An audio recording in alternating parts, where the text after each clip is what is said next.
James last night that I was going to make it at all because I had a scheduled my satellite company had a scheduled maintenance outage, but as it turned out, because of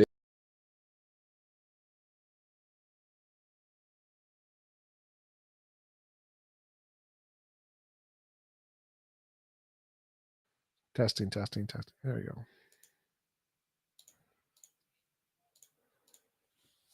have anything up. Yeah. You're fine.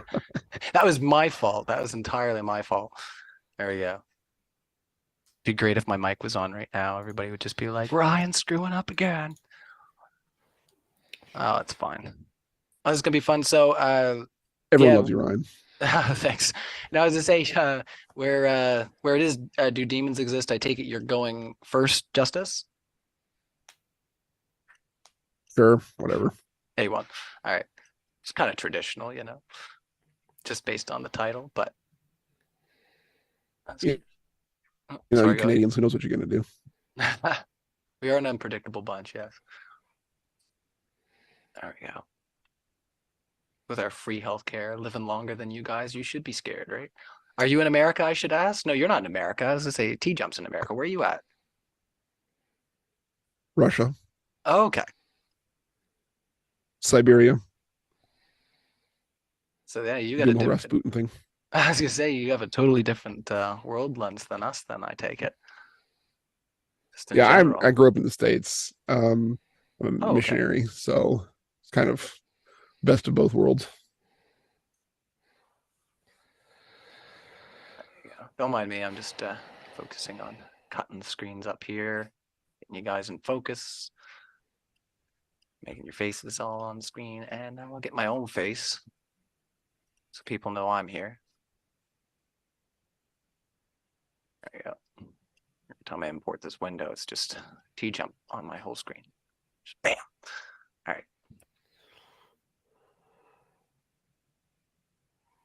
5 seconds there, fellows.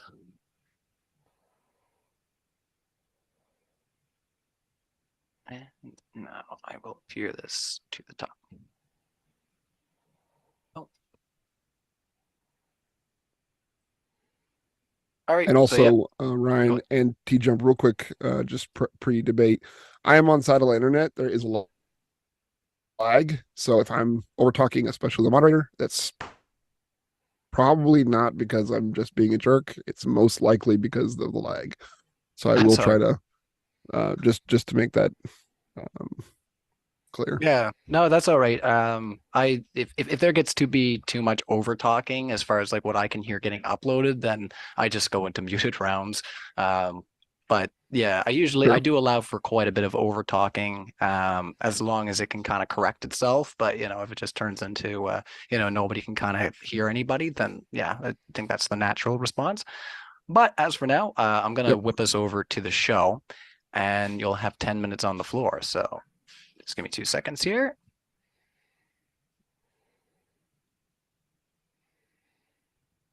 Good evening, everybody. Tonight we're going to be debating, do demons exist? And 10 minutes on the floor. Over to you, Justus. Thanks for being here.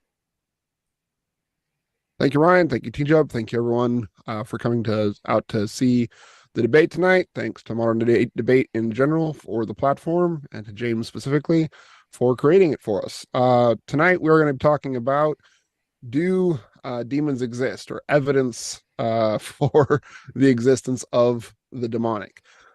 First of all, I'd like to say the reasons why I would like to have this debate. The number one reason is that I would like there to be a record on the internet, sort of, for people who might otherwise miss the notice that there are such a thing as demonic entities, and that can influence your life, and that there is a way to get help if you're in such circumstance where demonic influence is involving in interacting with your life.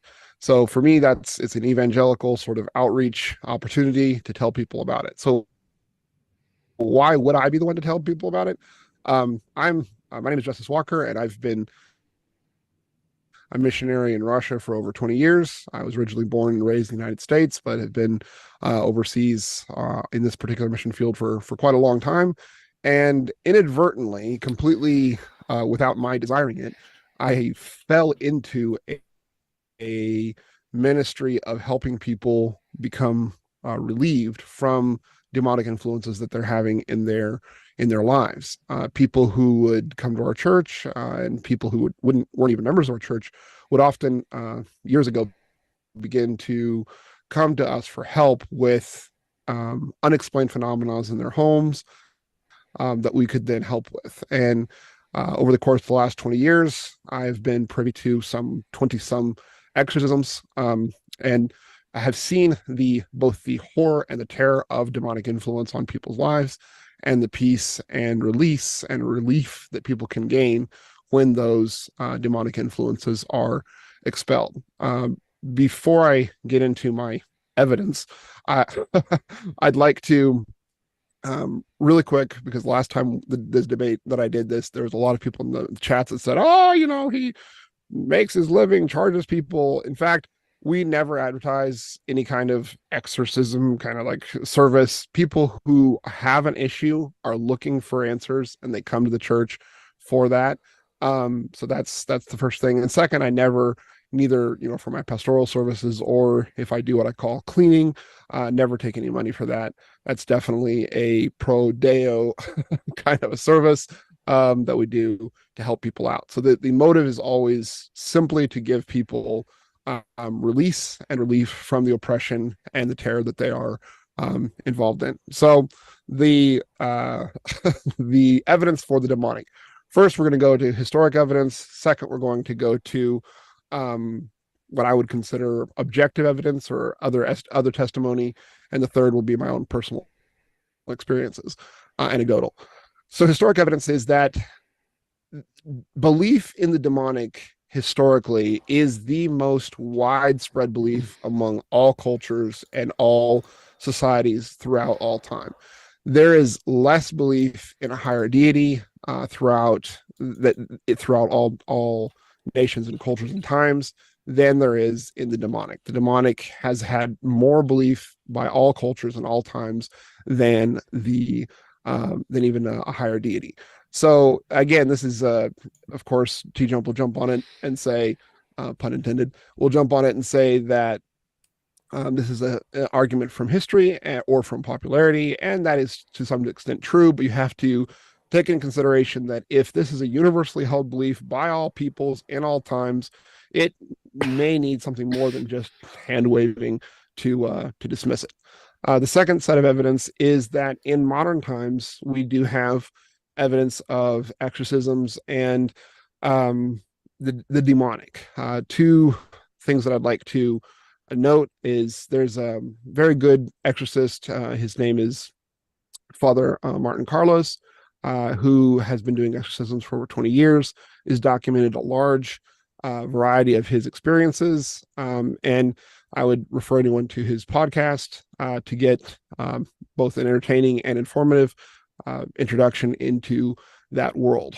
Also, there is a professor of psychology, and his book is Demonic Foes, where he looks at the instances of demonic oppression and demonic possession of people, particularly through the lens of psychology. So defining where there are actual psychological issues and where there actually are something that's not explained by psychology, and that is definitely more than that. And we can get into some more of these types of people as the debate goes on. The third set of evidence is my own personal experiences, where, as I said, I kind of fell into helping what I call clean apartments or clean houses from demonic influences. And this happened because I ended up, when I was a young missionary, living in an apartment in a city that had what we would call a house spirit or a house demon. And having suffered some affliction from that, we figured out how to expel the demon, and that was where my career started. And ever since then, I've, like I said, had about 20 different experiences with expelling demons from dwellings, and why demons would like to, indwell houses or bodies. We can get into that in the back and forth. But in short, that is my water cooler presentation. I don't know where I am on my time because I'm blind and can't see the clock, but You still have, but that is more or less just a little over 3.5 minutes. Yeah, so I'll just cede the rest of my time there and kick it over to TJump, and then we can get into the question, the back and forth. All right. Well, thank you so much, Justice, for your opening. I just want to remind everybody hanging out in the live chat that we are a friendly, neutral space here at Modern Day Debate. We host debates on science, politics, religion, and we hope that you all feel welcome hanging out in the live chat or just listening in on our podcast forum, which all of these will be uploaded to our podcast within 24 hours of us having them, along with our guests linked in the description of our podcast and our YouTube video. So with that, I'll hand it over to you, T-Jump. You have 10 minutes on the floor. And starting now.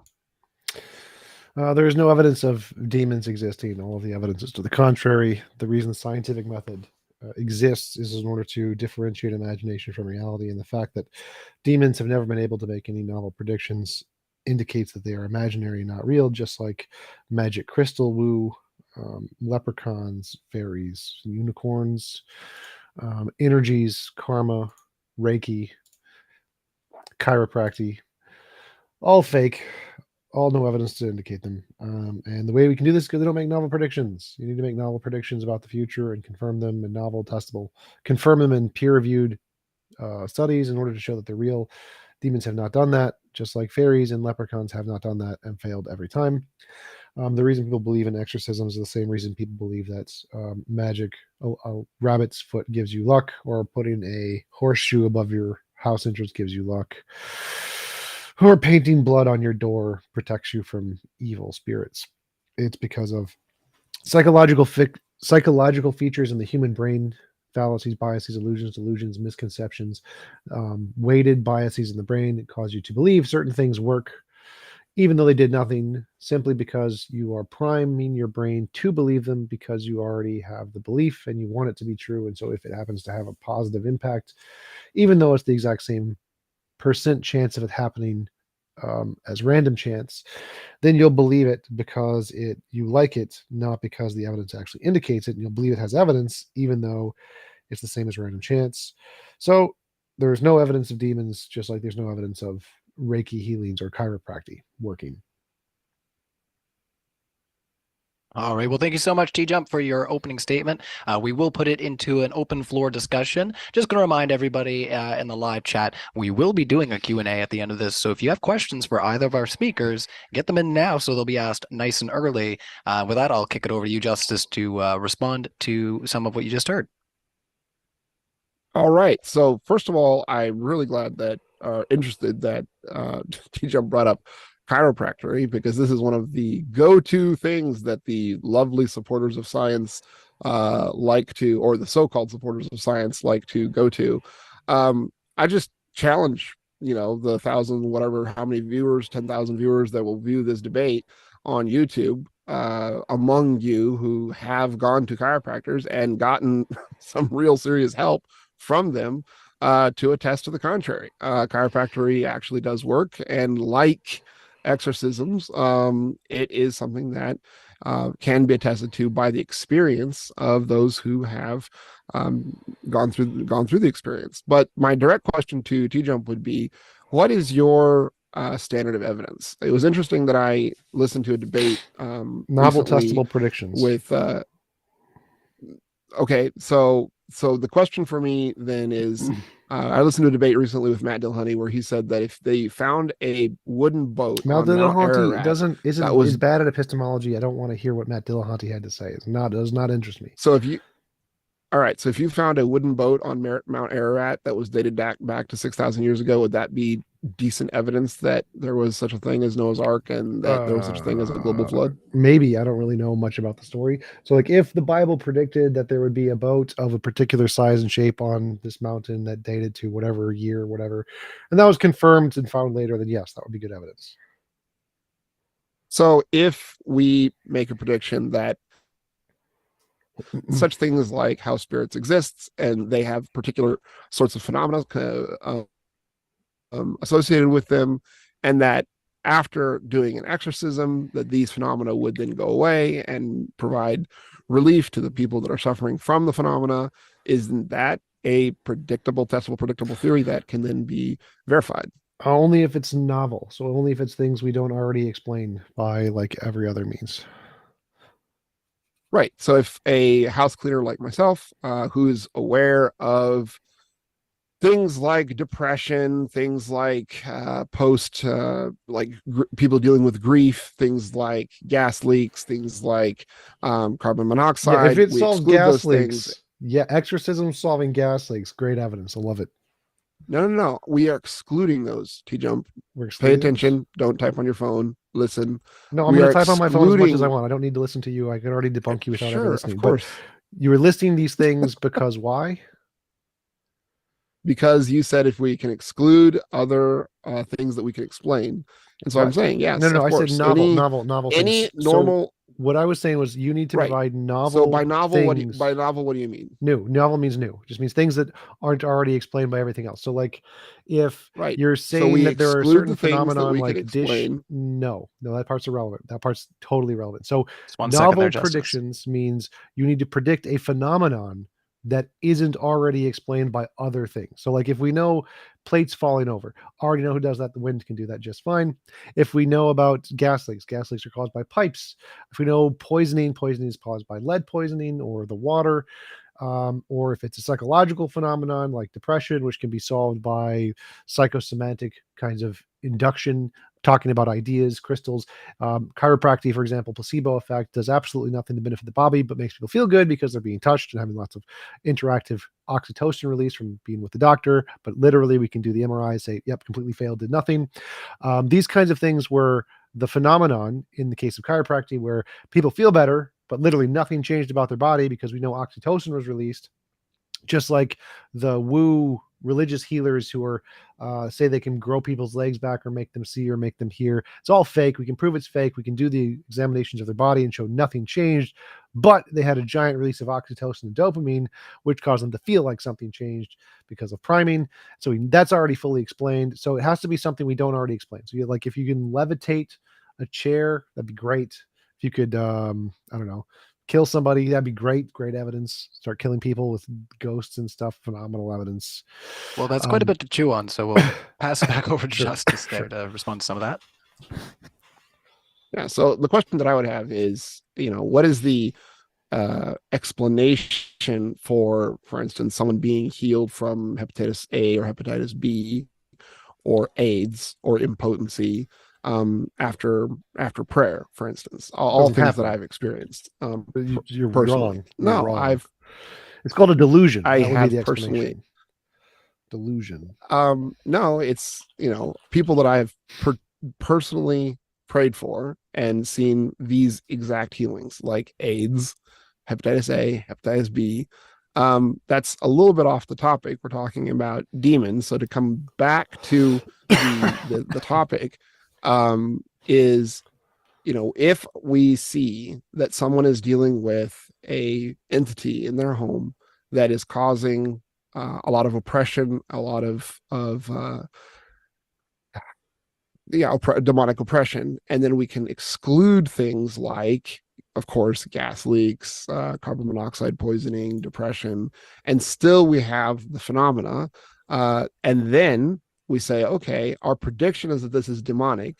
Our prediction is that we will go and do the exorcism, and then that relieves the problem. The issue goes away. Isn't that a prediction that is verifiable? It's not novel, so it's predict. I can predict and verify that the sun will rise tomorrow. That's the novel part, is the key fact. So diseases have a spontaneous remission rate. Pretty much all diseases, even HIV, has several cases of spontaneous remission where it just can't reproduce in the body, and so it's been cured of a person. There's a guy in Australia that happened to. So what you need to show is that you can implement this and have the results be higher than that of random chance of what happens everywhere else in the world for people who don't undergo your methodology of whatever you're doing. So again, I was not here to defend the faith healing claims. I have my own theology of that. However, I was just saying that in my own personal experience, what do you think the chances are of someone praying for someone with hepatitis A, another person with hepatitis B, another person with AIDS, another person with impotency, another person with various diseases, and seeing those things, healed. And what is the chance of all of those happening with one person? I think it's Extremely high. pretty we low. see that happen all the time with people who are deluded. People who are deluded and believe in religious faith healings will pray over people and believe they are healed. They're wrong. They're wrong objectively, but they believe they're healed. In many cases, the person never I'm had not the talking disease. about. I'm not talking about. Yeah, I'm not No, talking wait, about. just let me finish. Let me finish. Just, So yeah, let's you all are wrap up wrong. and we'll You pass are it back. wrong in every one of those cases. You are deluded. You were misconceived. It didn't happen. But there are some cases where it does happen. Very rarely spontaneous remission does occur, but mostly you're wrong. There are lots of people who claim to have Right. the exact same experiences you do. They're wrong. These happen many, many times, millions of times all over the world. It's fully explained. It's a well-known phenomenon. What you would need is to take those experiences and to actually have qualified medical doctors who are well-known people who know how to publish papers, not your personal doctor, not people in your community, actual published Stanford, Princeton professors do an analysis that is publicly peer reviewable. It can be confirmed by other doctors, and other doctors can do the tests, show that this person has a disease or whatever phenomenon in particular you want to talk about. And then you do your methodology of whatever it is, the exorcism or whatever. And then they go back and show it's healed. And you have to do this about 100 to 1,000 times.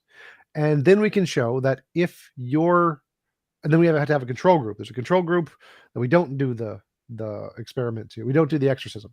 They have all the same symptoms, all the same diseases or problems or whatever. We don't do exorcisms to them. We do exorcisms to your group. And your group will have to have a higher number of people who are cured or whatever symptoms relieved you're trying to argue for. And if your group has a higher number of cured people than the control group, then you have evidence.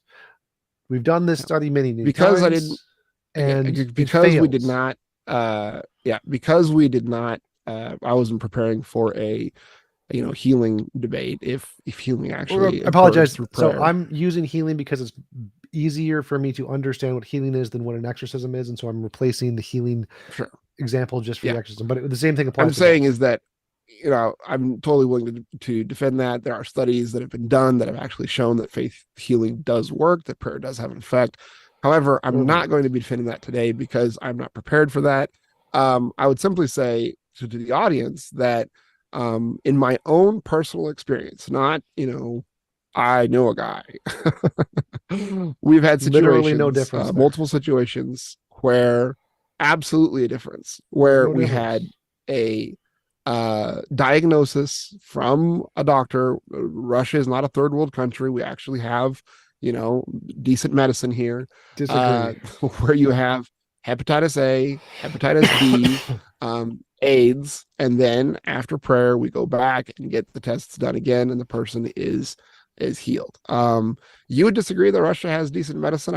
I would. That was more of a joke. It's not relevant to the debate. So again, you need give me to a look Princeton at the infant professor. Mortality comparison with the United States, and yeah, America's even more garbage. 100% agree with you on that one. But you need to give me a Princeton, Stanford professor to actually verifiably publish a paper, go do the studies, publish this in a paper on a group of people, more than one. You need like 100 people you're doing the exorcism for, and 100 people who have a demon, so you're not doing the exorcism for. And then you need to show that your exorcisms have a higher rate of curing whatever ailments or effects in the house or whatever, greater than the control group. You need to do this. This is the only thing qualified as evidence. Would like to refer you and the audience to the studies done by Dr. Richard Gallagher, which he published in his book for popular consumption called Demonic Foes, but he also has scientific papers done on the subject, differentiating between demonic possession and psychological oppression and other known psychological phenomena. So that work, to a degree, has been done. It has not. Also, I'd like to refer you to that's he is debunked. Yes, so he is 100% debunked. You know, he did not have a control group. He did not show any actual data. It was not peer reviewable. There is nothing in his work that is in any way verifiable scientifically. There are no peer reviewed papers he's presented. He's complete debunked. It's just what he is doing is the exact same thing that a crack does when they publish a book and say, look at all my cool findings that aren't peer reviewed and you can't check them. Great. That's not a peer reviewed paper. Give me a peer reviewed paper that we can test and repeat with real professors that are not quacks. And every time that's tried, failed. 100% failure rate for all demons, all prayer healing, all mystical forces have always failed this test at 100% rate of failure. Yeah, I would refer the audience to Dr. Richard Gallagher's book, and to judge for yourself if it's all quackery or if it's actually has some foundation in reality. So I would refer the audience to the consensus I would refer the audience to the consensus in the experts of every single academic field related to the topic that completely say it's a joke, and they can just check that on their own. Yep. So that is, of course, the surprise here, and this is something that I always find interesting talking with, strict materialists, is that the surprising thing that something that we're claiming as a supernatural phenomena is not explainable or subjectable to a scientific method or the scientific process is not surprising in a worldview where you understand that there are things we call supernatural forces. The very concept of a supernatural, I'm not quite sure what you were saying. The very concept of a supernatural force means that it is outside of nature. And so the idea that we would be able to subject it to a natural system of inquiry, like we can gravity or electromagnetism or any. Well, that's just a stupid argument. The other natural force this is a little bit absurd. This is an excuse that quacks use that is completely irrelevant. Science doesn't care if things are natural or supernatural or ubernatural or spiritual. We don't care. The same method works for literally anything. Spiritual, non-spiritual, supernatural, magic, pixie, farting dust. We don't care. It works for literally anything at literally every level in the universe, out of the universe. Magic levels, physics levels, particles, natural, non-natural, doesn't make a difference. This method works for literally everything. You need to differentiate imagination from reality. The way you do that is you say, here is an object, I believe it exists. Doesn't matter if it's a ghost or a spirit or a Reiki crystal. And you say, this thing will have an effect in the world. It has an effect in the world. And if we change it in some way, it'll have a different effect, independent and dependent variables. So you have an independent variable, you have a dependent variable. If it changes at a rate higher than chance, you have evidence. It's very simple. It makes no difference whether the thing is spiritual or non-spiritual. This is an excuse quacks use. They can't provide evidence. And I would agree with you that it is important in the world to differentiate between reality and imagination. I would totally support that, of course. And in your original statement of what is evidence, you said that it has to make novel predictions, and when we say that we are making novel predictions with saying that these demonic entities are giving these particular kinds of phenomena, and that we can predict that by doing an exorcism we can relieve the suffering of those who are suffering, or get rid of the phenomena, the physical phenomena that are being presented, that would fit into your definition of evidence. No, that's the part where I think you're missing. When we say that it's novel, no, that we're this is the part. Hold up, I think this is the part. Other things that can. That's not a part. That's literally not what novel means. Has nothing to do with excluding other things. Literally not what novel means. So, the point of novel is that it has to be something we don't already know. We don't already see. If you predict the sun's going to rise tomorrow and say the sun will rise tomorrow, therefore the flying spaghetti monster exists, do you think that's good evidence of the flying spaghetti monster? Of course not. Why?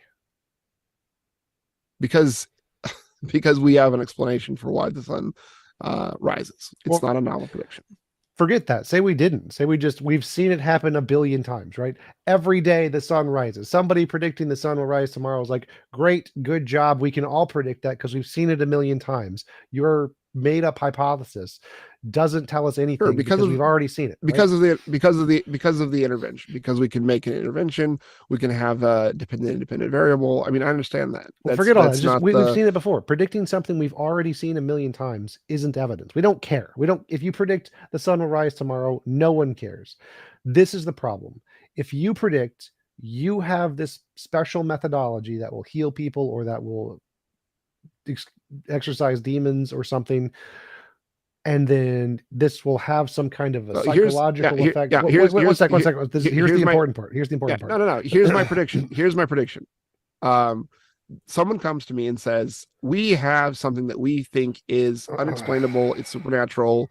It is a thing that's causing us terror, fear, oppression, whatever. We go in and say, okay, is it carbon monoxide? Is it gas leak? Is it death? I don't know. So that part's a flaw in your methodology. That part literally is irrelevant. We don't care about exclusionary principles. We don't care. But so here's the point that matters. Of course, no, we literally anyone who's doing a scientific approach to anything. Stop. Just 1 second there, Justus. You did just finish your last point. You never exclude. You never exclude. That's not a part of science. It's a quack methodology that's irrelevant to science. So here's the important part. We have seen. So you make a prediction. You say somebody's having a negative side effect in their house or psychologically or whatever. I'm going to do an exorcism and they're going to be cured of this psychological effect or phenomenon or whatever. And we see this happen a million times.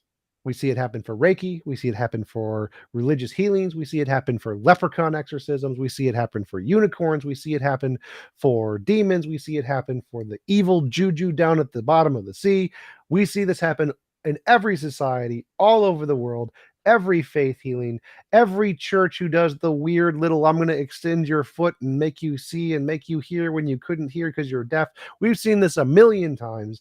Every time it's been investigated. Oh, that's a known delusion, hallucination, human misconception, fallacy, bias, every single time. This is the sun rising tomorrow.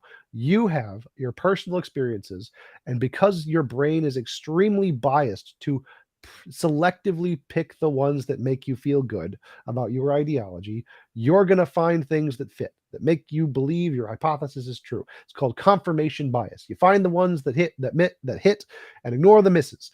So in order to filter that out, in order for it to be real evidence, in order for it to be novel, you need to have a control group. You need to have an experiment group. You need to have a published paper that shows you can have a control group and do this multiple times. 100 people do the exorcism. Something is changed in a positive way at a higher rate than the control group. You need to publish this paper, and we need to be able to repeat it. We need to have people in Princeton and Stanford and Georgia Tech do the experiment, have the same result, independent of you. Some of it. Don't interrupt me. No, this is important. So this is the key here. You need to be able to do this. I will, take the cue from the moderator. The interesting thing here is that, you will exclude anything that doesn't fit your particular, this particular scientific paradigm.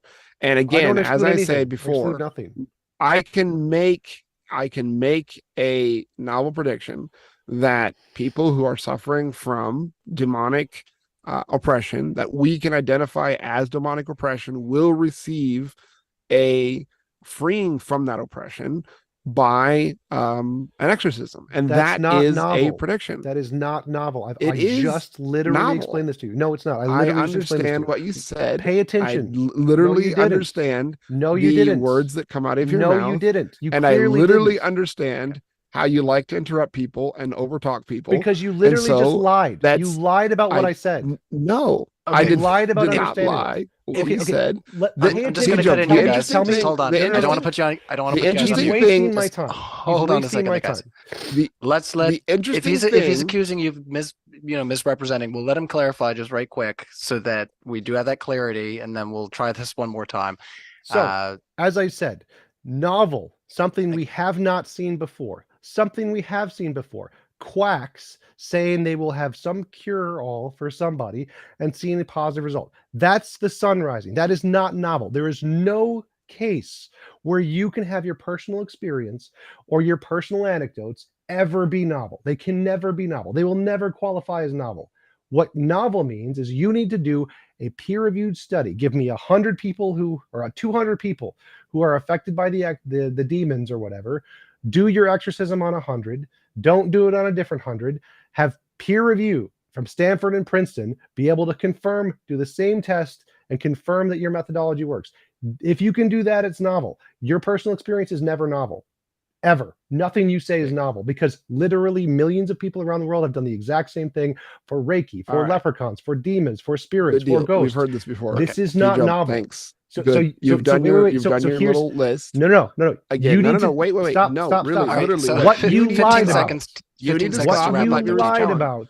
Because You said this was No, novel. I'm but giving I I'm did giving him not I'm giving him Stop 10 talking. seconds. Stop 10 talking. seconds. What you lied about was when you said it's novel, here's your quack experience. And I literally said quack experience doesn't count as novel because millions of people in the world have all had the same quack experience. To be novel, you need novel predictions with a peer-reviewed study. Control group. All right. So I want to give you a chance to respond to that uninterrupted for a minute. So go ahead there, Justus. Or at least a minute. All right.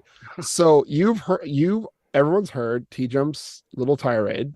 I did not say anything that he was lying or that I lied about his position in any way. To disagree with your opponent is not the same thing as to say that he is to lie about his position. Now, you've heard it from TJump, everyone in the chat, everyone who's viewing this debate, that TJump does not believe that any of you can have a novel experience. That your experience of life that's a lie. I never said that. Completely unnovel. We're giving 30 Also, seconds, and you'll definitely get to respond. Also, TJump likes to derail these debates by going into ad hominems and claiming that people lie. I'm not lying about you what lied TJump when you said you understood my words. That was the lie. That's why I had to clarify. We'll move into muted back and I forth never said you lied about but... my position. You lied when you said you understood my words. So I was correct. No, I understand what you said, and I highly disagree. That is not a lie. That is simply a disagreement. Now, TJump has said that, if I don't have evidence that is up to his level standards of investigation or whatever, that if I don't have these peer-reviewed papers, if I don't have Princeton or somebody's particular thing, that's it. There's no evidence for anything. And then I'm wasting his time. I would not want to waste his time. So if we want to, jump into the Q&A, that's fine. Because I don't have peer-reviewed papers. What I have is my own experiences and the experiences of the people that have been helped, and also the experiences of many other exorcists who I know.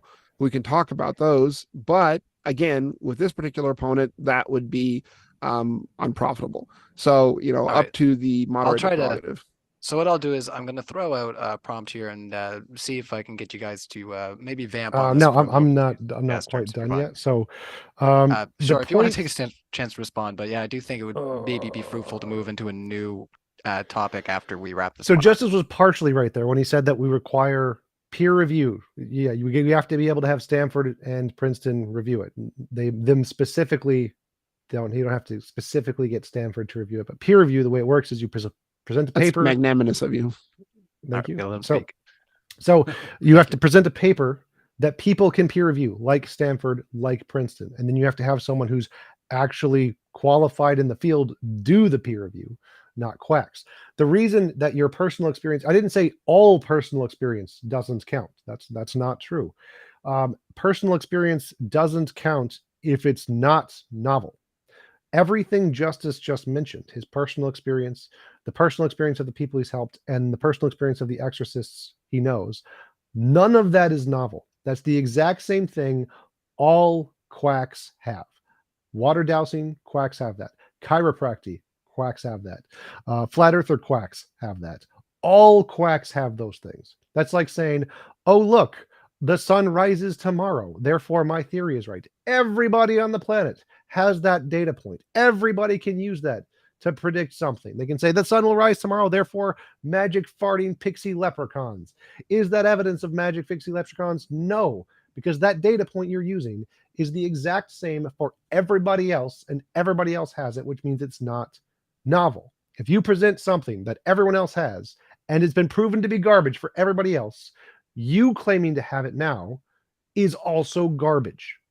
In order to show that what you have is somehow significantly different than the dowsers or the Reiki healers or the chiropractors or the voodoo witch doctors, who all have personal experience and personal experience of people that helped and personal experience of co-conspirators or co-practicers or whatever, is to do a peer-reviewed study that we can verify at Stanford. That's what we need. Your personal experience, you're right, it's completely a waste of time. Your friend's personal experience, complete waste of time. Other exorcist personal experience, complete waste of time. We don't care. The reason we don't accept those in scientific papers is because it's the same garbage that has been presented for everywhere in the world, for every silly idea everywhere in the world has been debunked. So you need to go up your game. If you want people to take you seriously, you need to take those personal experiences, do a peer-reviewed study, present a methodology other people can replicate in Stanford, have them do it, then you got your evidence. Again, what you've just heard is TJump going through a litany of circumstances or a litany of experiences that people have had that he says that he claims he's debunked or have been debunked, but I would say are actually evidence of the opposite. So if you have people who can confirm that they have had these experiences, and that the prediction is that doing an exorcism of their property, of themselves, gives relief, I would submit that that is at least tangential evidence of the demonic. And the fact that we have so many of these experiences is exactly part of the body of evidence. So I would, for my response would be, we have tens of thousands of testably confirmed novel predictions that prove humans have fallacies, biases, illusions, delusions, misconceptions, hallucinations that explain literally everything in his body of evidence, and everything in the Reiki body of evidence, everything in the chiropractic body of evidence, and everything in the flat earth body of evidence. We know they don't work. These are proven things that have already passed peer review and have been confirmed a million times everywhere in the world. We know here's how the human brain fails consistently. And he's saying, well, the fact that the human brain fails consistently, we're just going to use those failures as evidence. Well, that is a waste of everyone's time. That's why science does not take quack seriously, because you're using the things that we know don't work as the whole foundation of your ideology. If you take your ideology seriously, you should stop using the things we know are broken and start using the things we know actually work. Except for the difference is I do know the things that work. So that's exactly what I'm saying, is that I personally, not someone, not my friend, not my friend's friend, not something, me personally, use a methodology that does work. And that is exactly what I'm saying. There is one point of agreement that we have in your previous litany of quackery, is that I do agree with you that the flat earth people are kind of crazy. But we can agree on that. Sure. But so going back to I did want to pick up on that thing you said where you said you use a methodology that you know works. The problem with that is the point of the debate is, does your method work? That's the thing we're trying to figure out. So you just saying you know it works, you don't. No, what we're trying to figure out is, we're saying that the point that I made isn't does Justus Walker's method of exorcism work? That's not what the debate is about. The debate was, is there evidence of the demonic? And I say there's historic evidence.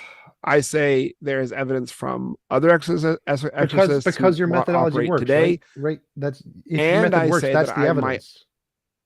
And I thought that might be an interesting thing. My own method works.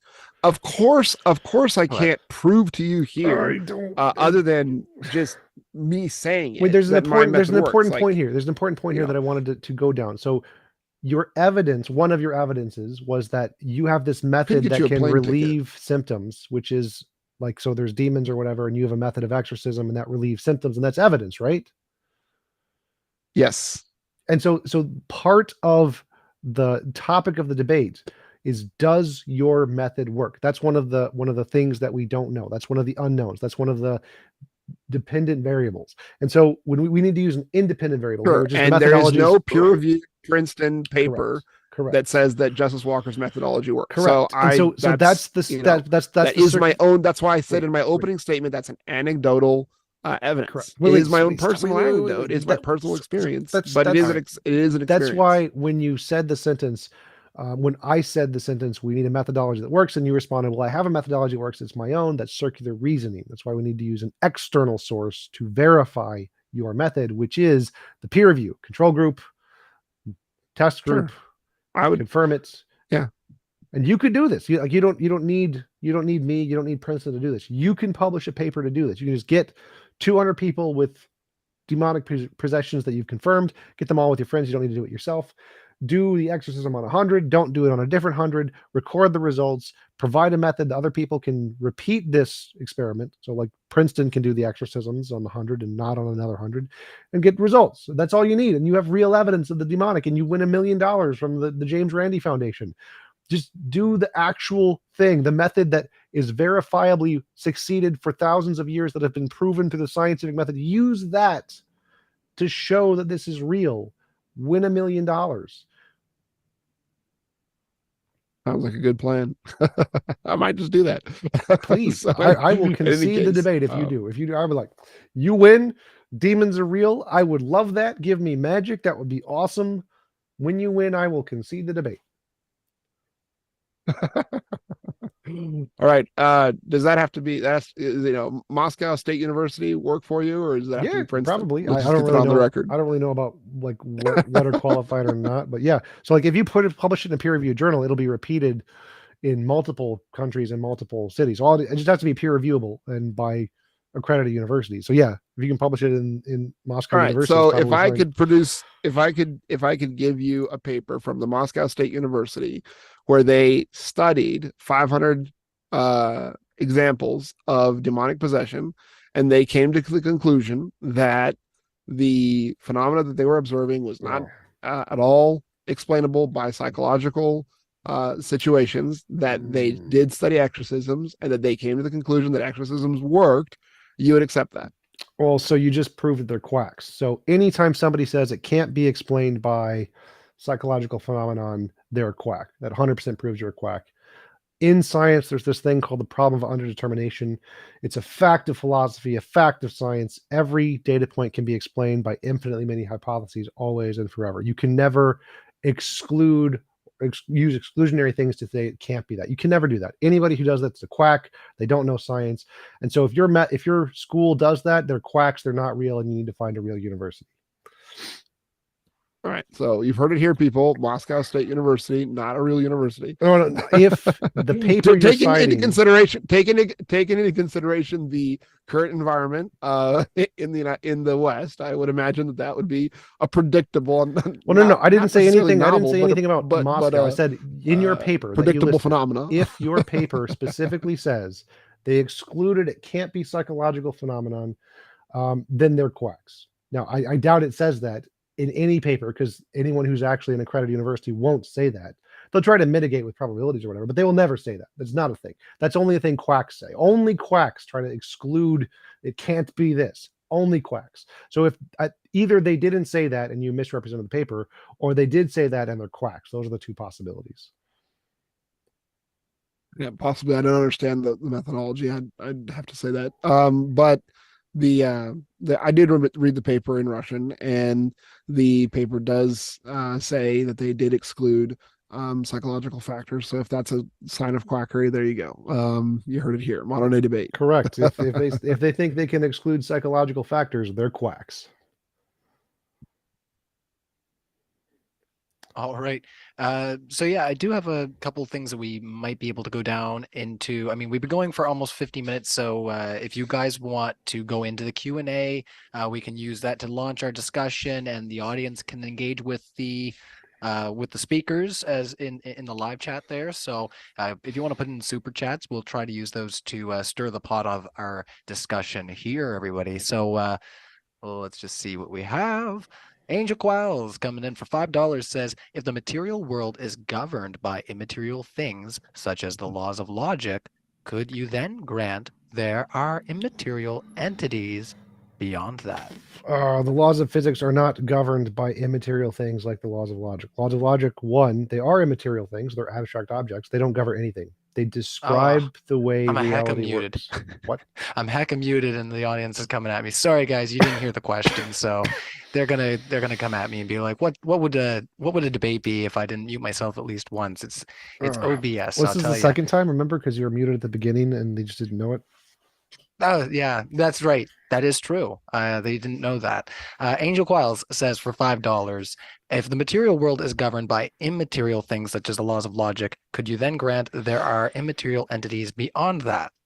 So the universe is not governed by the laws of logic. The laws of logic describe the way nature works. Nature is governed by the laws of physics, and the laws of logic simply describe the laws of physics. So if there is some magic laws of magic logic that magically govern things, sure, that would be great evidence. There isn't any. Logic and math are human constructed languages. It's the very first sentence in the Stanford Encyclopedia of Philosophy on Classical Logic. Logic and math are formal languages comprised of a something something system of language, blah blah blah, semantics and something. But so to answer his question, if those magic governing laws existed, that would be great evidence. They don't. Laws of logic don't govern anything; they describe. Yeah, I would just respond to that in that I would agree again with TJump on this. Math and logic are descriptive of the universe, not that they govern the universe in a way. However, the Christian Bible does say that first the spiritual, then the physical, and the spiritual does have an influence on the physical because it did precede it. So that would be my quick response. All right. Did you have anything to say in response there, T-Jump, to keep it going, or did you want to move on to the next one? Magic potatoes pre-existed before the universe, therefore magic potatoes govern the universe. All right. I'll make sure I keep my hand on my preamp button here, everybody. I won't put myself on mute again so I don't get in trouble. See, the real thing was I got a text from my wife saying, did you take your drink out of the freezer? And I was like, oh no. Anyways, you all know what that can turn into, right? All right, 60-second skeptic says, what's a demon physically made of? Because if demons themselves have no physical properties, how do we differentiate it from imagination and placebo?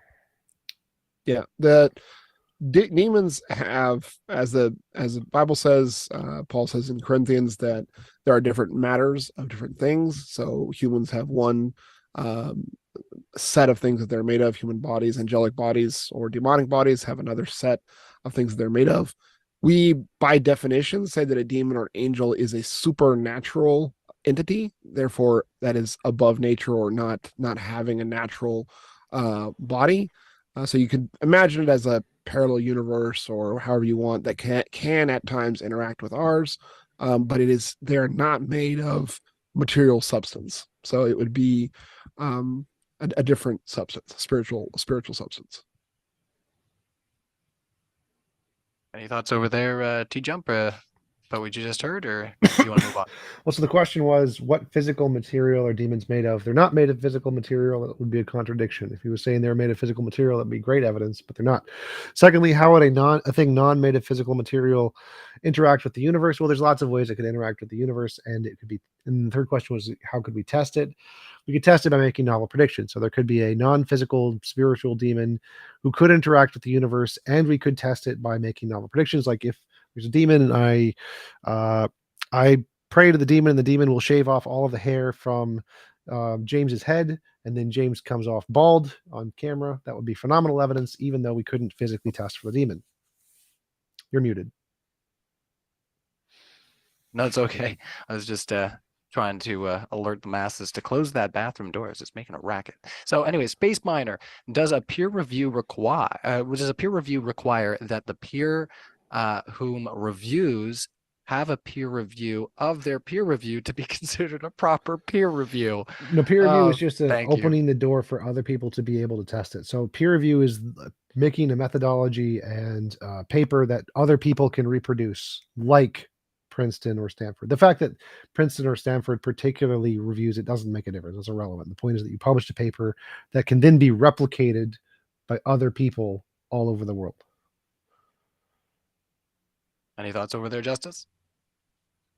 The whole concept of peer review is simply to check with your peers, like in the area of physics or in the area of chemistry, that you're actually doing the work and you're presenting your data so that it can give duplicatable results. And I would say that, if I did a peer-reviewed paper and my peers, other exorcists, reviewed it, I think they would say that, yeah, they can get the same results. That's not peer review. Peer review is that literally anybody anywhere in the world who disagrees with you can get with the same results. The people who agree with you that's just, again, quacks doing quack stuff. What we need is people who disagree with you. The way science works is if a scientist publishes a paper and everyone else hates him, all of the other scientists hate him and want to prove him wrong and want to prove them right, but they get the same results and they don't like it, well, that's peer review. Peer review is not people you agree with getting the same results. Now, people in the same field, TJump, you don't get medical doctors peer reviewing astrophysics papers because you have to have the same language, you have to have the understanding of fundamentals. So peer means that your peers in your field who may disagree with you, but they no. So like actually the reason the paper is published is so anybody can replicate the data. Sure. Peer review is the confirmations are going to be people who are experts who can confirm it correctly. But what you need is to show that anybody who's an expert in science can confirm it who isn't one of the quack people.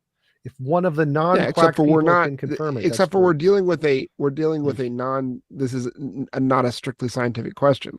We're dealing with a question that is by definition non-scientific. What does that even mean? So the scientific question is it real or imaginary? That's all that scientific question means. Is it real or imaginary? So if you're not asking that question, then you're just admitting it's imaginary. No, the scientific question is this thing real in the sense of having a material explanation? No, literally no. Science does not say that at all. Again, that's a quack statement that only quacks say. Scientists say, is it real or imaginary? That's all we care about. If you want to posit a supernatural being that has no physical explanation, we can test it the exact same way. Science does not care. Only quacks say science is limited to the material realm. No response there, or did you want to carry on, Justus? Yeah, we just go on. All right, let's have our next one. Elusive Viper, glad you made it out to the debate. It was nice hanging out with you on stream the other day. How can Justus demonstrate that exorcisms are banishing demons, not pixies, or interfering with Professor X's mind control? Technically I could not demonstrate that. I mean, it could be pixies or leprechauns or Professor X's mind control. Although, because my particular worldview says that these particular phenomena align with what we believe in, or we believe are demonic entities, that aligns with my, if I was a Mohammedan exorcist, I would say it would probably be jinns, because that would seem to align with that descriptive language that they're using.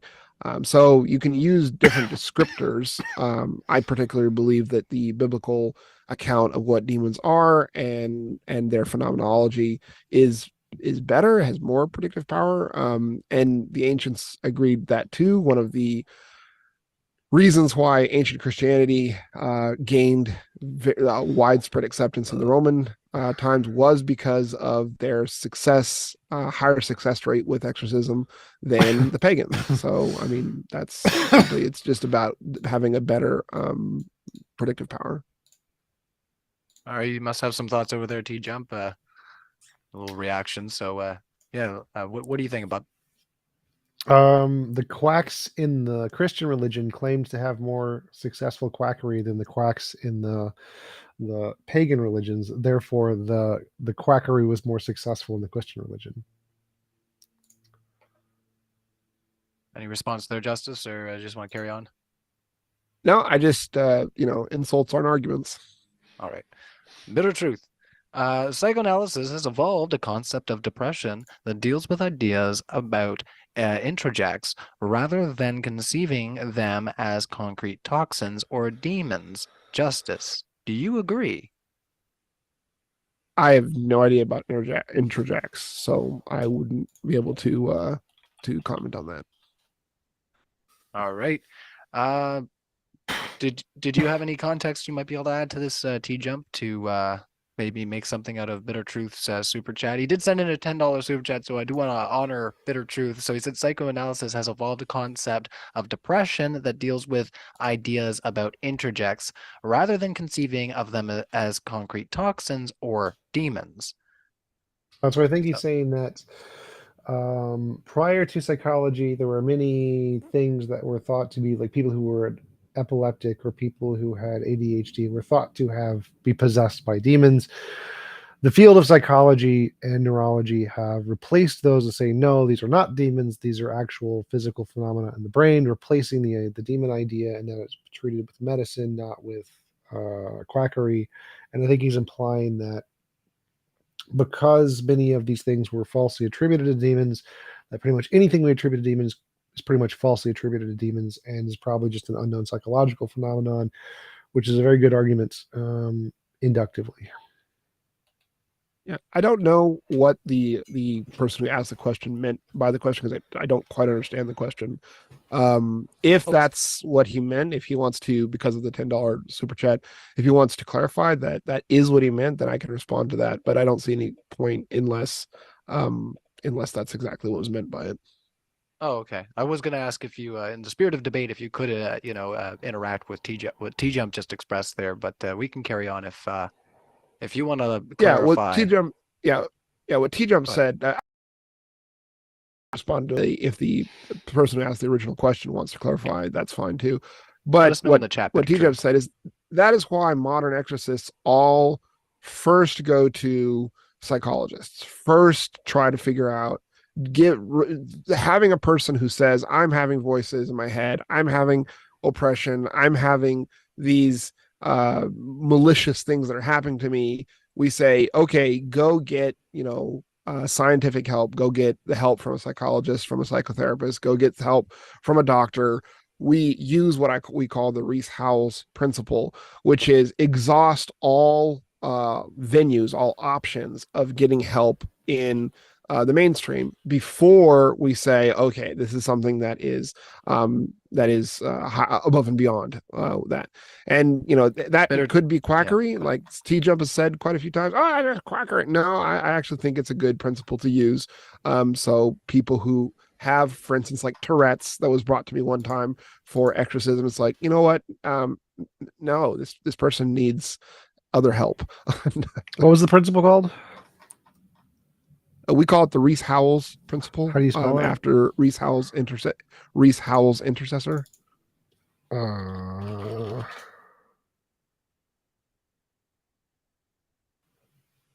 It's not. I can't find like the principal name anywhere. Is there like a more common name for it? Something.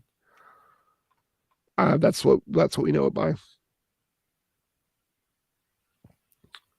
Okay.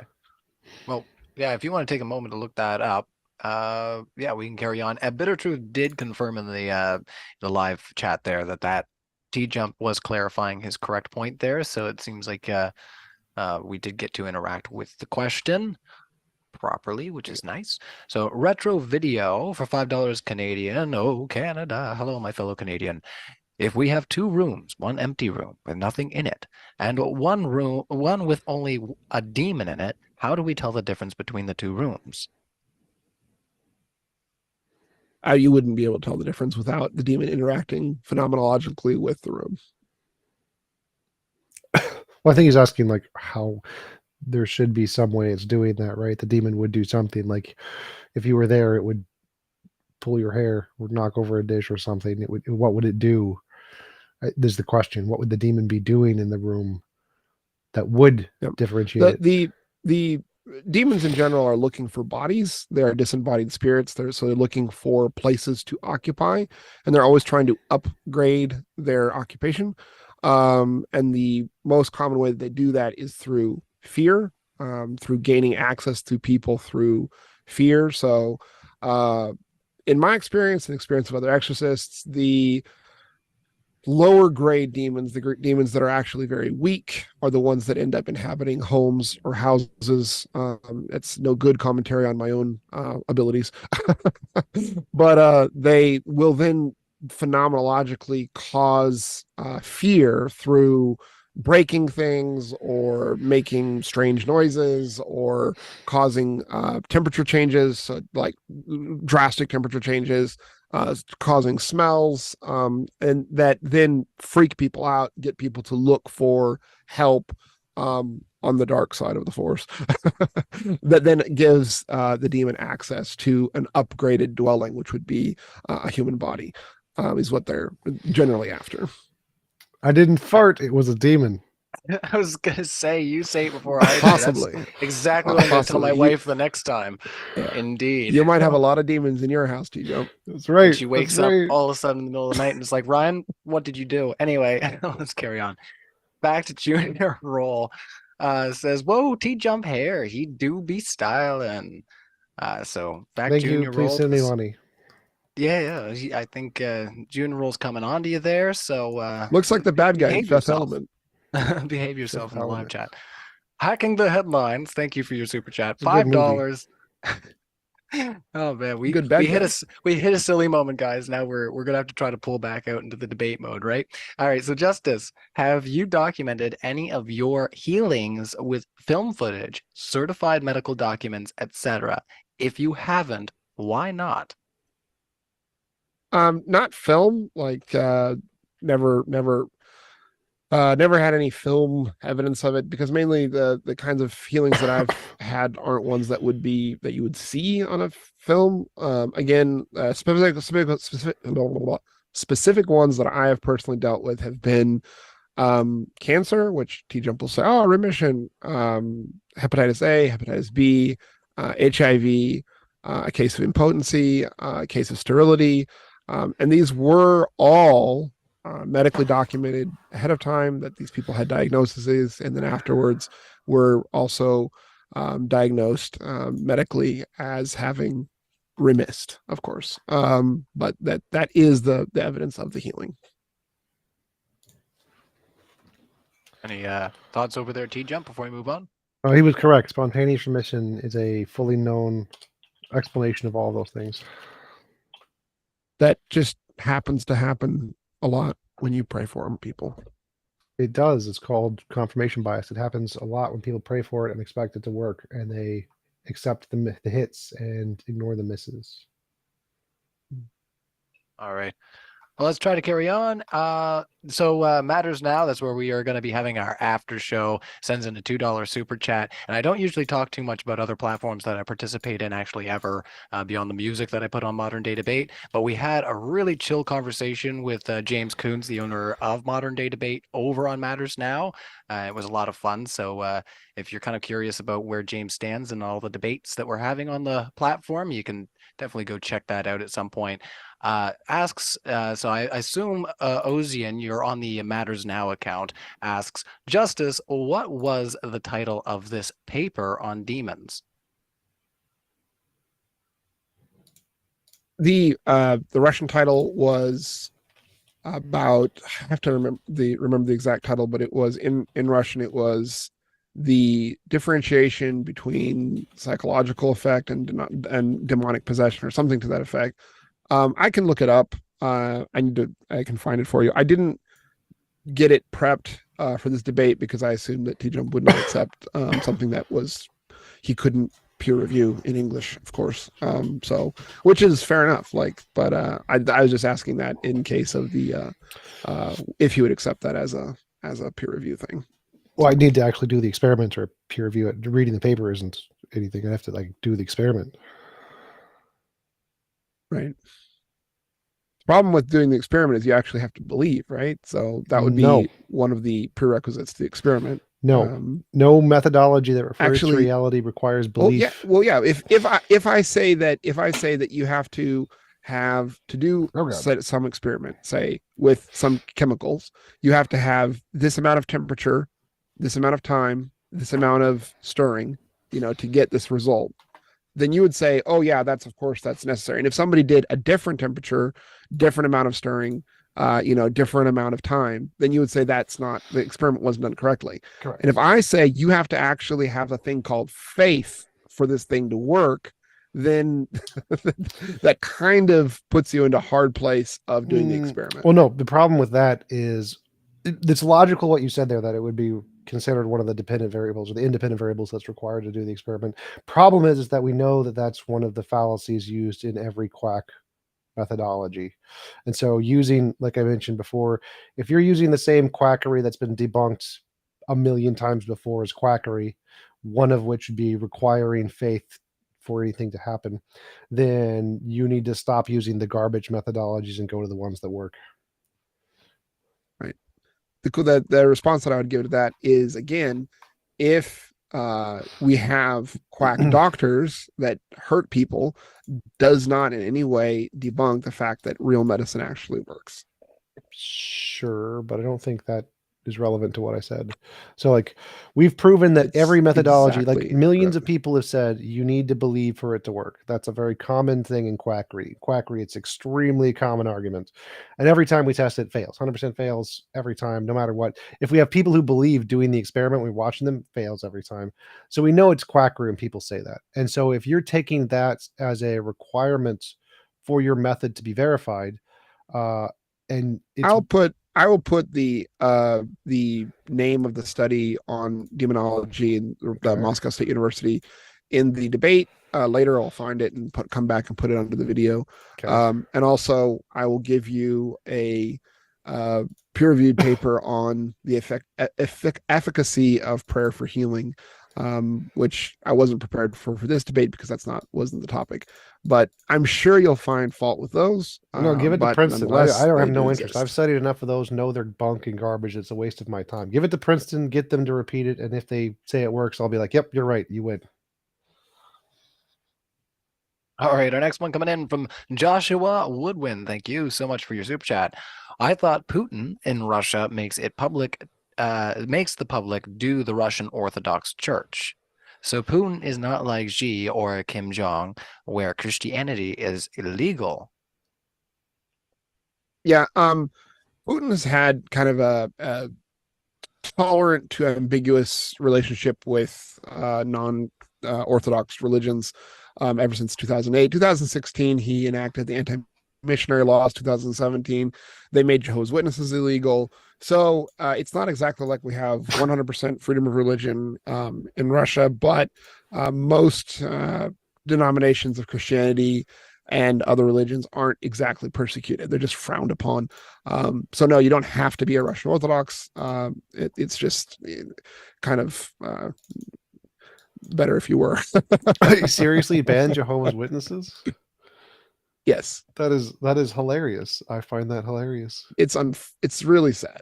Yes, true, but they're kind of annoying. And the reason was because of their anti-establishment, anti-government views. Like they would not allow people to work on the to vote or even like hold government positions. Some Jehovah's Witnesses will claim that you can't even like work at the post office.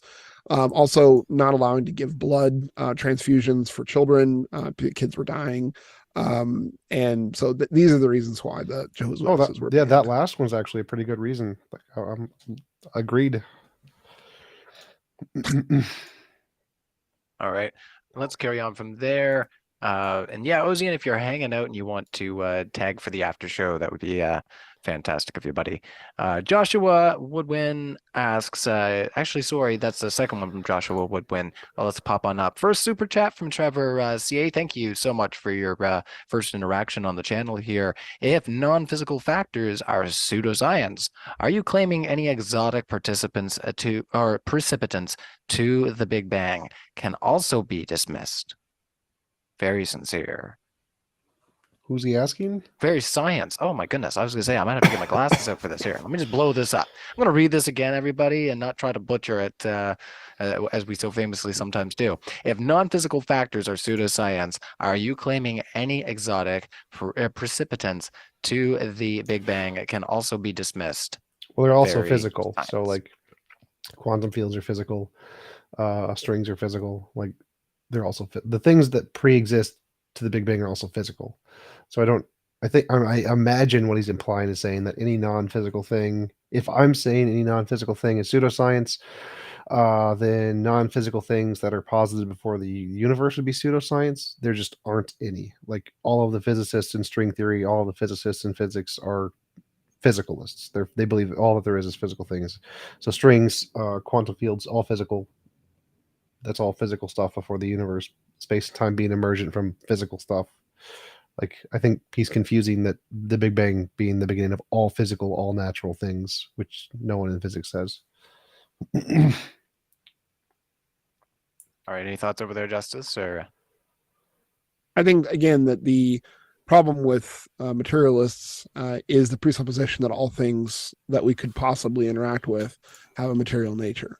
And that the presupposition that I operate under, and I do admit that it's a presupposition, is that there are non-spiritual or non-physical entities, non-material entities that can interact with the material world, just as the material world can have an effect on the spiritual world. The spiritual world can have an effect on the material world, but they are not made of the same substance. Again, that's not a presupposition anybody in science has. It's only quacks who say that scientists have that presupposition because their quackery can't be confirmed. Again, TJump likes to throw around the insults, and that's not an argument. That is a presupposition of science, and it is a presupposition of faith. So literally not. It's just literally not on equal grounds. So I've proven it's Literally not by giving methodologies of how to verify the supernatural, which definitively proves it's not a presupposing there's no supernatural. It's like, here's a way we could verify the supernatural. That definitely proves that I'm not excluding the supernatural because I just gave you a way to show it exists. okay. Any other thoughts or Justus, or would you like to move on to the next? Yeah, I'd like to respond real quick to something in the chat. Is that okay? Just real fast. Absolutely. This is something that came up in the other debate, and I should have addressed it in my opening. Someone is saying in the chat, why is Justus's head shaking? And there are some people who will say, like, oh, he's got a demon, his head is shaking.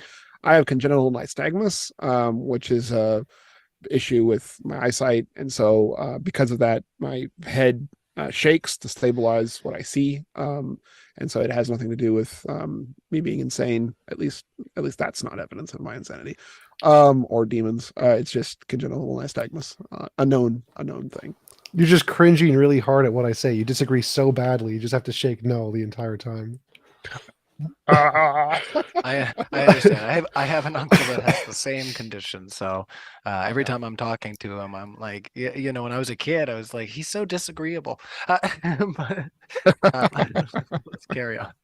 Joshua Woodwin, does following logic and reason prove to you yet the new atheism today is why the West is failing, and old atheism welcomed Nazi Germany, Soviet Stalin, Benito, Italy, Mao China? What proof do you need? What was the question? Does following logic and reason prove to you yet the new atheism today is why the West is failing? The old atheism welcomed X list of Nazi Germany, Soviet Stalin. It doesn't seem like a coherent question. Like, so none of those were actually atheist movements. Those were all political movements. And all of those political movements are of governments that are trying to impose ideologies on people. The new atheist movements, Norway, Sweden, Denmark, Germany, France, the UK, are all people who are voluntarily choosing to adopt atheism. So all of the dictatorships are where there are dictators forcing people or forcing an ideology on people. Whereas all of the new atheists are voluntarily adopting atheism because it's just a better ideology and better societies. And so comparing the two, it doesn't make sense to say new atheism is why the West is failing. It's a product of the success of the West and why we're doing better than ever. I don't know what he's talking about, but you can't criticize atheism in regards to like Hitler, Stalin, Mao because they're dictators, and dictators of religious groups are also bad. So the dictator part is the bad part. It has nothing to do with atheism. Anything the dictators do are bad because they're dictators. Yeah. I would say, in quick response to that, is that I always find it humorous that atheists will hand wave and dismiss any societal experiments that were based on an atheistic worldview. None of those as, were. oh, that's not, real atheism. That's not this and that. And not deal with the real issue of the old atheism dismissing the old religions and having to invent ideologies to replace them that were horrific, and the new atheism doing the exact same thing. And that outside of the theistic worldview structure system, you can't build societies. And the societies that are being built on those structures are, by definition, being more or less and less successful, and in fact are failing. And the definition that I would use would be a biological definition, because that is fundamental to the success of any society. If your ideology and the methods that you're using moves your society to have a non-replaceable birth rate, your ideology, your way of doing things is by definition headed for failure. No, that's actually cherry picking. So if we have a longer life expectancy, better quality of life, that's what you were doing, right? Cherry picking. No, these ones don't. I don't like these dictators, so they're not good evidence of atheist societies. No, so they're not atheist societies. They're Marxist socialist societies. Like there are lots of atheist societies, like Japan, who don't do those things. And the difference there is that you say, here is a society by dictators who do lots of bad things, including banning religion, none of which was based on atheism. Nothing they did was based on atheism. There's no part of like doctrine of atheism that says they must implement what was it? Forget the new kind of crop growing strategy that's still on trial that killed millions of people. None of that is supported by atheism. Marxism, not supported by atheism. Socialism, not supported by atheism. The genocide's not supported by atheism. Atheism doesn't support any of this. So crazy quack religious people have this mistaken belief that these were based on atheism. Atheism has no principles. You can't base anything on atheism. It literally makes no sense. What we can say is that the difference here is that here is a societies run by dictators who are trying to force people to be a certain way. Doesn't matter if it's atheist or theist, it's irrelevant. All dictatorship is bad. And here are the societies today that are mostly atheists. None of them are doing that. They are simply choosing by virtue of themselves to become atheists, majority atheist countries. That's the difference that matters. The people in countries where people choose to become atheists are the best in the world at everything. And except for replacing themselves biologically. I don't know why that just literally doesn't matter. Just like it's not a criteria. That doesn't matter. No. It matters because if you can't prolong your society, no, it literally doesn't matter. It's a stupid argument. That's a fundamental prerequisite. No, stop. For a successful society. Argument. A successful society could be a we had a guy. really great society Stop that talking. completely Stop died talking. out. It was great. So only a dumbass thinks that forcing a society to reproduce is a requirement to make it a good society. Allowing a society to die could be a perfectly reasonable thing for a society to do. You live a happy life, you end your life, it's over. And everybody in the society does, and the society ends. Insults aren't arguments. You're an idiot. So now I'll explain why you're an idiot. If a society has a bunch of people who live fully happy lives and then choose to die and not have kids, that society was an amazing society. Does it need to continue? No. Does its continuance make it better or worse? No. The ability to continue a society does not add to the quality of the society. You can prolong societies that are god awful for very long periods of times. You live in Russia. You should know that.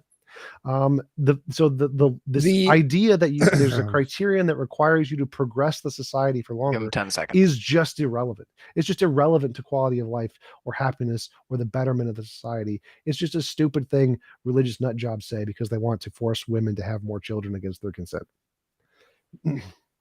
That is absolutely just again an insult without foundation. If you have a car and one car and a car is a good car, it's one of the main things that makes it good is it can last 1 million miles as opposed to 100,000 miles. Society can project itself into the future biologically is a fundamental prerequisite to saying that it's a good society. So if you can't extend all of the other virtues that a society may have are fundamentally dependent on its ability to project itself into the future. Just like if you have a washing machine, a good washing machine does 5,000 cycles. A bad washing machine does a lot less. Same thing here with societies. And you leave it up to the people who are watching this to say, "Oh yeah, you can have a great society if everyone suicides." No, that's So yeah, that's again, not a great only society. an That's a idiot thinks society that. that ended. So only an idiot thinks that because they have no Everyone in the qualification. society who thinks that not are you done? projecting Are you done yourself now? into the future is a good You're idea, wasting my time. So only idiots think the longevity of and society. only Stop only talking. childless Stop talking. people Stop who talking. All right, spend most of the time it on is his debate chance to channels. Stop respond. talking. I'll give So, you a chance to respond, Only Justus. Don't worry. idiots think the longevity of a society is what makes a society good. What makes a society good is the quality of life of the people in the society. You can maximize their quality of life, and if they don't want to live anymore and they've exhausted their life and choosing to end it, that's perfectly fine. Forcing them to live for longer or forcing a continuation of society for longer does not make it better at all. It has zero qualities of making it better at all. This is a religious nut job ideology that's, again, which wants to force people to have babies. That's the consequence of this belief system. We know it. If you want a criterion to be the continuance of a society, force people to have babies, rape, murder. That'll force it to last longer. Does that make it better? No. Societies can end after any duration. And if the quality of the lives of the people in those societies was amazing, then that was a good society. Forcing it to last longer is just irrelevant. It's not like a car. Human lives, human well-being is not like a car. It's not determined based off of the amount of years you live. Can people want more? Yes, that's great. Does it matter to the quality of life of a person that they live 1 billion years? No, people can be happy with shorter lives, and that's perfectly fine. It's up to the individual. Quality of life is what determines whether or not a society is good, not longevity, and only a dumbass thinks otherwise. All right. I will leave it up again to the people who are watching this debate to think that, if you think that you can live a great, wonderful, filled life and just, randomly choose to die at 40, and that society that promotes that is a good society, I think that's completely, absolutely absurd. The other thing that's absurd is that TJump keeps pushing this idea of forcing people to live longer. I'm not saying about forcing people to live longer or forcing people to have babies. It's a question of your framework, your worldview, your ideology. Does it predispose you to extend the society or not? It's not about force. It's not about coercion. It's about what happens in a society that has a proper, worldview basis for actually extending itself into the future. All right. Any response there, TJump, or do you want to carry on? If you value the longevity of a society, and there's a society of people who don't want to produce a birth rate higher than that to refill the population, if you start to force them, rape them to make more kids, that will prolong the society.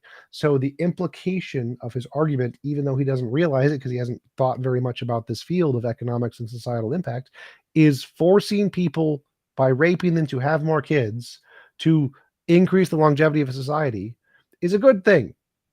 That's a necessary consequence of his argument. No one is saying that the biological mandate is the only thing by which we measure a society's success rate. That wasn't the argument. That wasn't the argument. And of that course, was literally it's not the insane argument. that you would say that if I would say that, raping is good. That's absolutely insane. Of course, no one's saying that. That's literally that's a literal logical necessity of your argument. So your argument is absolutely a society not. that absolutely progresses not. for longer is absolutely better. Not.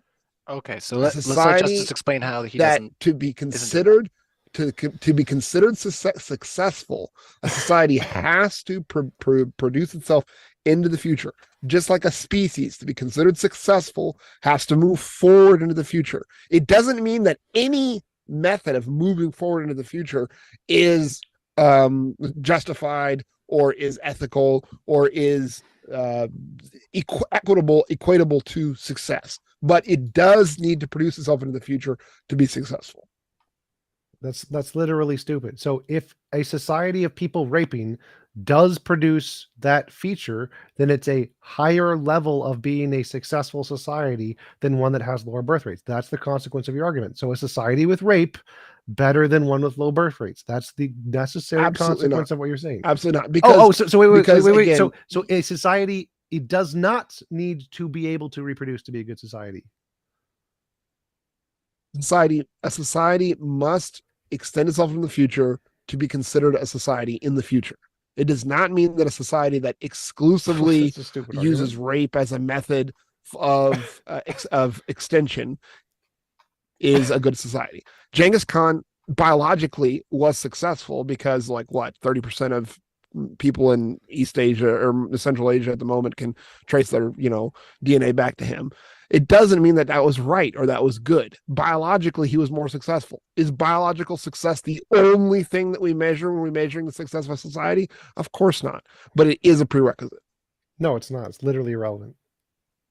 Literally. So there could have been like a perfect society that only lasted 100 years where everybody was happy and they didn't reproduce. That society was objectively better than every other one, like Genghis Khan, even though his lasted longer. It's just a dumb argument because you haven't thought very much about socioeconomic policy. And insults aren't arguments. I explained why you were wrong and then added an insult. That's how insults work. So I here's you're wrong, therefore you're a dumbass. The dumbass part isn't the argument, it's the conclusion. All right. We have more questions coming in, and if you have a question in the live stream, I see that we have still quite an active audience watching our live right now. Hit that like button, and definitely once the debate wraps up, share this out in those spaces you like to have these discussions, and let them know that they're happening here. But yeah, in the meantime, we're going to keep rolling through our super chats. We're getting near the end, so if you guys keep pouring them in, we'll keep the conversation rolling. We got probably about another 30 minutes before we would like to wrap up, but if we wrap up a little sooner, that's okay. So it's all dependent on the super chats here. So let's carry on. Hackling the headlines. Where are the medical documents? Can we see them? Yeah, I mean, I could probably find those and get this to you. I don't make a collection of those things, but I know the people. So, I mean, that is definitely, they got their test results, they went home. But I mean, I don't have them like in a file, but it could be gotten to. All right. We'll carry on from there. Step 1 in peer review. Make all those documents public. Put it in the paper. It'd be a pretty good, important step. Any thoughts over there, Justus? Or yeah, I mean, in retrospect, that you're right. I mean, that would probably be a really good idea to have those collected. I just never thought of it. But yeah. All right. Let's carry on. Joshua Woodwind says, smug atheists need to debate more. Andrew Wilson's. Everyone, if Andrew was rude, then hold your idols to the same standards. No, Andrew was not an Orthodox Christian, meek, mild, and gentle. Who? So any thoughts about we'd hosted Andrew over DebateCon. So they're saying smug atheists need to debate more people like Andrew Wilson. If Andrew was rude, then hold your idols to the same standards. So I think they're saying that people on both sides should do their best to not be rude. I don't think that's what they're saying. I'm thinking what they're saying is if someone criticizes a particular ideology for being rude, that they should also criticize their ideology for being rude. I'm okay with rudeness. I think rudeness is great. I'm hyper polite. I'm Canadian. I think that Andrew made some pretty good points against Matt. I think he did it in a very unchristian way. Well, let's try not to talk about other debaters. I mean, I know the question was directly about. It was about that. I'm only answering. What was the topic of Mr. Basically, TJump answered, and so I was answering. Yeah, that's okay. So yeah, we'll try to carry on from there. But what was the topic on that one? The topic of that question? No, the topic on that one was the debate was, is secular humanism good for society? Gotcha. Yeah, the actual question. Yeah, sorry, the actual debate. Yeah, sorry, I was there for that. I'm still in recovery mode or something, I guess. From I'm kidding, everyone. All right, so Trevor says defending that scientists agree on a point that hasn't been proven. Physical precipitants to the universe is appealing to authority. Wait, Bless what was the you, question again? JW says. Defending that scientists agree on a point that hasn't been proven is appealing to authority. No, it's not. So, a couple things there. One, appeals to authority are only fallacious if they're not real authority. Stanford Encyclopedia Philosophy on Fallacies, number 9. Secondly, it has appeals to authority have nothing to do with whether or not something's been proven. That's literally irrelevant in every way. Secondly, or thirdly, quantum fields, which have been confirmed through the Casimir effect, are proven. We have proven them. We know they exist. That's why the consensus is space-time is emergent. So all of that question is just a basic, I don't know anything about physics. Tell me you don't know anything about physics without telling me you don't know anything about physics. The only thing I would say is that grudgingly, I'd have to agree with TJump on this one. The appeal to authority fallacy is often misused. It's actually not the appeal to authority fallacy. Sometimes it's the appeal to authority fallacy. All right. Oh, let's see here.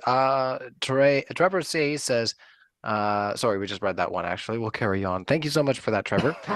Isa Kabir, yeah, thanks for hanging out in the live chat there, Isa. And like I said in the live chat, it was a pleasure meeting you in Texas, and hopefully you join us for a little discussion after this. I'd like to hang out with you some more. Isa asks, please share more about demons at both. Thank you. So he's just looking for more. He feels like maybe there was something we didn't get to unpack.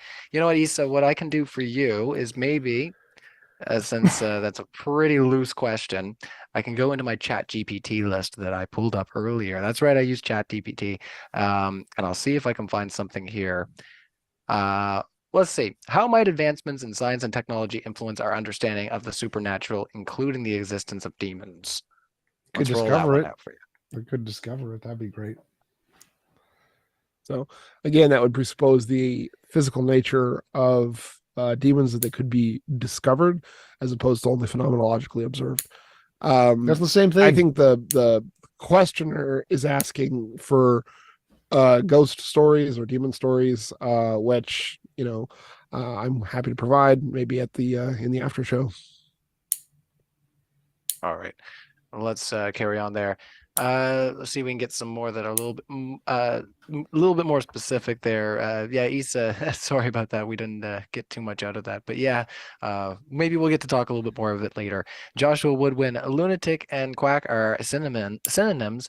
Also, those prestigious colleges are all garbage today, thanks to your worldview. As medicine in America is bad, so is everything atheism touches. That guy sounds like a dumbass because, like, we've made tons and tons of scientific progress and discoveries. Like, saying that these institutions are garbage just means he's got his head up his ass. And atheism is, of the countries that are atheists, are the best countries in the world at everything. America is like 30th in the country at everything other than guns and war. And so, yeah, he's just a dumbass. Yeah. I will just ask that not to come directly at the super chatters there, and just try to. No. I do understand it, but yeah, just because we do appreciate our super chatters there, and TJ makes it a habit send in. He's gonna have to send in more super chats now to defend yourself there, Joshua. Sorry, but TJ makes it his personal habit to text and insult both the debaters and the viewers. All right. So that's just people in general. Let's carry on. Like, I'm happy to insult people in general. Yes. Alex comes in with his next one here. Says, "Can faith heal an amputee?" Can, yes. Does, not that I've seen, not that I'm aware of. Can, yes. All right. Any thoughts over there, TJump? We just move on.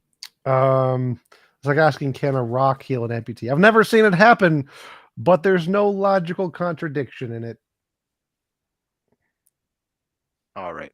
Let's carry on. Ted O'Neill, thank you. This will be our final super chat, unless we have any more pop in. But we've gone for a pretty decent amount of time, so if nobody else has any other questions, we'll end off here. Ted O'Neill asks, "Have larger families not had a greater success rate?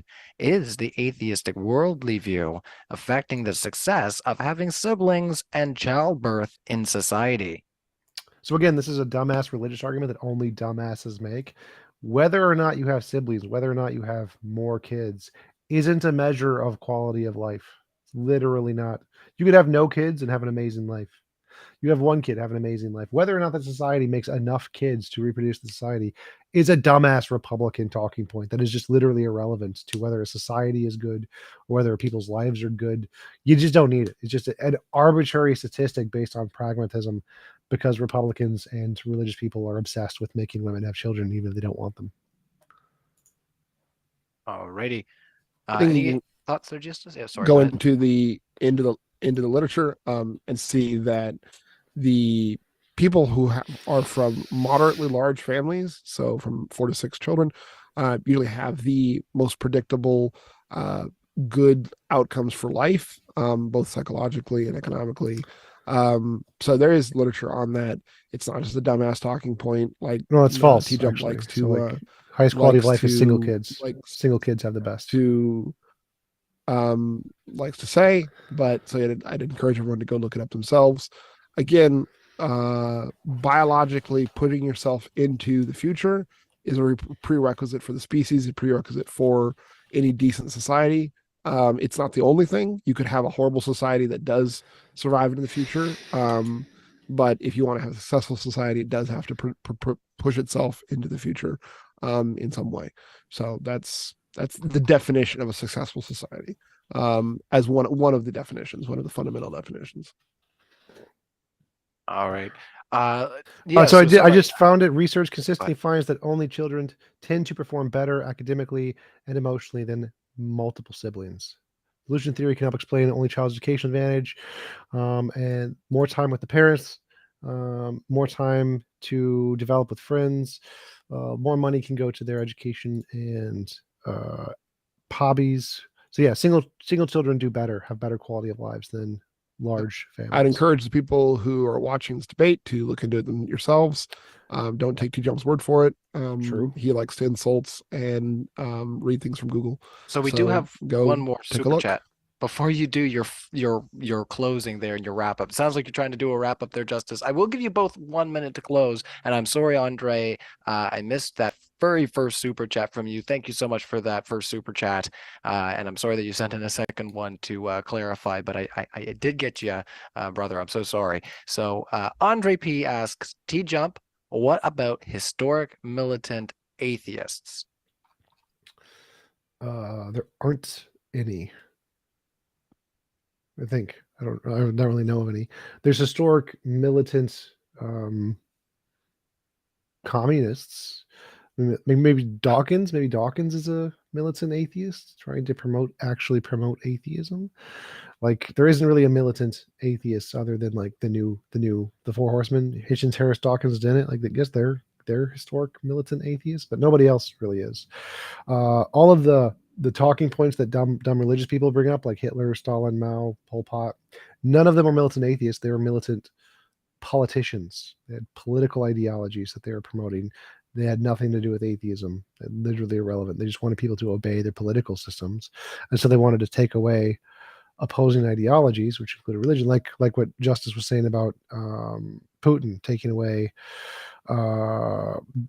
Jehovah's Witnesses because they didn't agree with his political system. It's literally the same thing as what Hitler, Mao, and Pol Pot did. Literally the same thing. It has nothing to do with promoting atheism.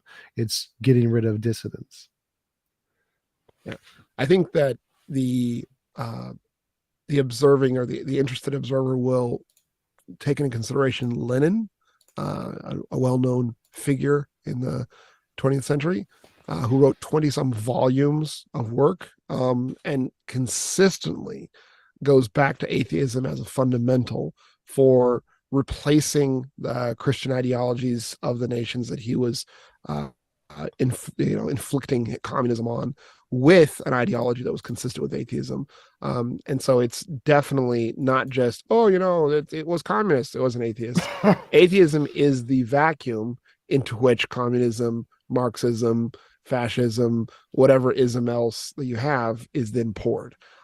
So yes, is it directly atheism? No, but it's the prerequisite. That's literally the stupidest argument ever. If you have an empty pot, you can pour anything into it, like Christianity or Judaism or Islam.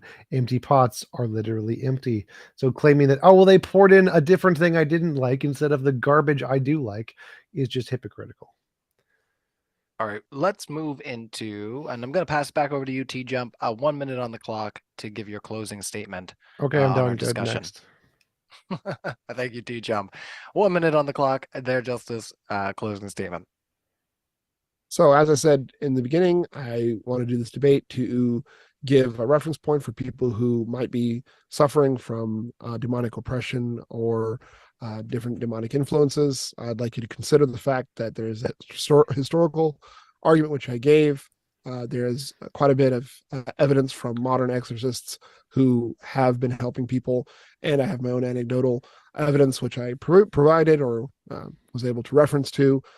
If you are dealing with feelings of depression, anxiety, or other more serious influences that cannot be explained, that you might think have to do with the demonic, I would really, really, really encourage everyone to get psychological help, to get help from a medical institution.